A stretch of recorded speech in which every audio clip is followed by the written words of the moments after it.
యోగా గురించి హిందూ గ్రంథాల్లో ఏమేమి ఎక్కడెక్కడ రాసి ఉన్నాయో ఒకసారి గమనిద్దాం మనం.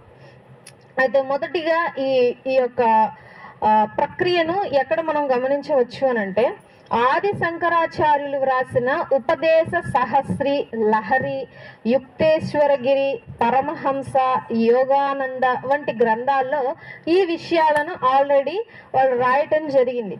ఇంకొకటి, శివుడు సప్త ఋషులకు యోగ రహస్యాలు బోధించాడు.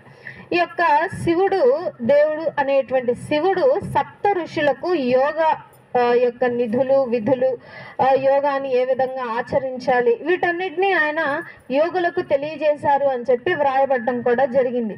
రాముని కులగురువు వశిష్ఠుడు రామునికి బోధించిన సర్వ జ్ఞానాల సారమే యోగ వశిష్ఠగా చెప్తారు.